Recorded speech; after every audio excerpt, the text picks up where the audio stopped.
Now, as we've been talking about this morning, the Met Police Commissioner, Sir Mark Rowley, is facing calls to resign after the Met was forced into an embarrassing apology for threatening to arrest an anti-Semitism campaigner, Gideon Falter, who an officer called openly Jewish at a pro-Palestine protest, making it very clear that because he was openly Jewish, he couldn't guarantee his safety if he walked across the march or indeed against the march. Joining me to discuss this in the studio is Peter Bleksley, former Met Police detective. Thank you very much for joining us. Also still with us is Sam Armstrong, commentator.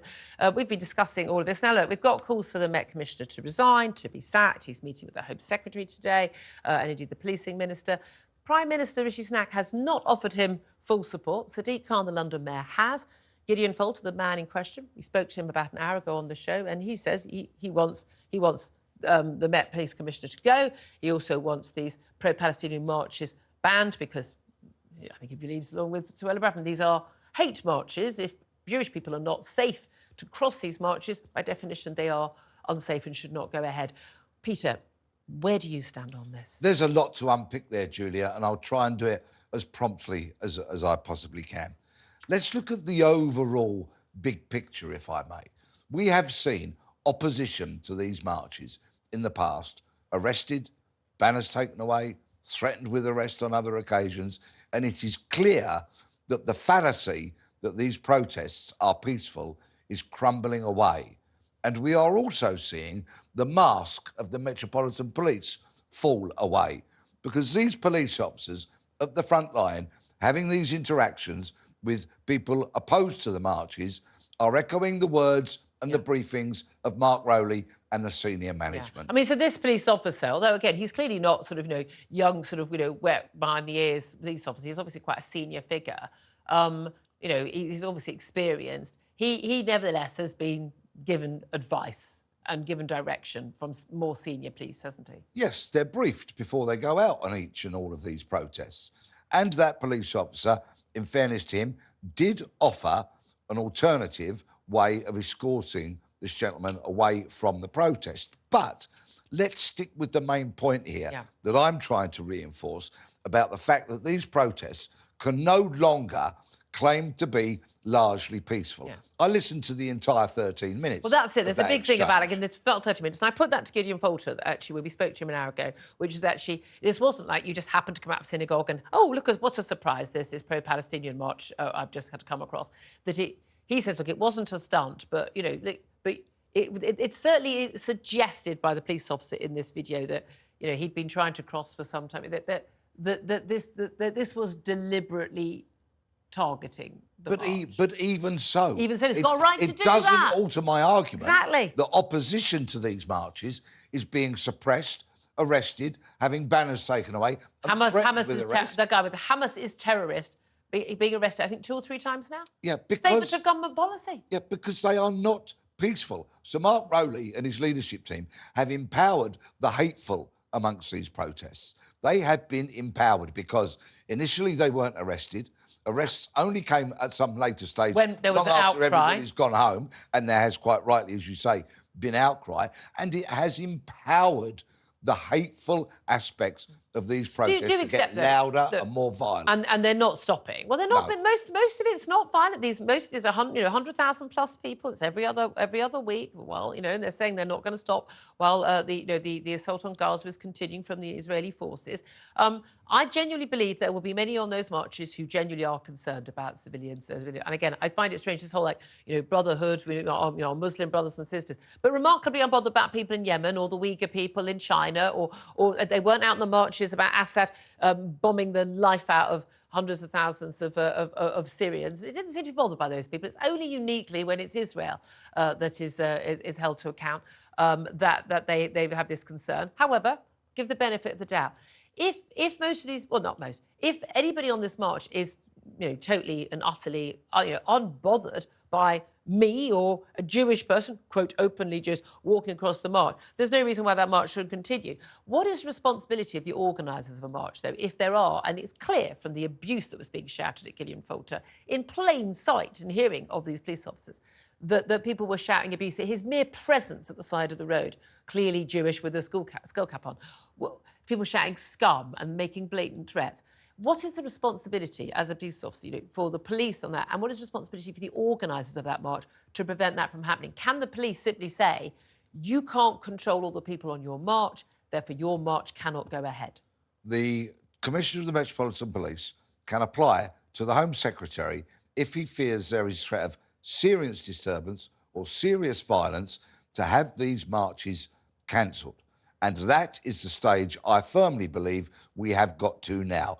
Calling for the genocidal destruction of the State of Israel, I would contend, is an act of violence. Yeah. And there is much more, together with the banners, the chanting, the intolerance, and simply opposition to these marches cannot be allowed because the police are fearful. And it's mob rule. And that's the thing, it is mob rule in the sense that the police genuinely are like, well, there's loads of them. We don't know what to do. We can't do anything about it if they turn on you. That, again, that's the definition of mob rule. Do you think the same circumstance would be happening? I don't know, maybe 30 years ago. But today, or this happened on April the 13th, do you think the same circumstance would be happening if someone who was openly black was standing at the side of the road saying, I want to walk through a BNP march? Would the police say the same to him?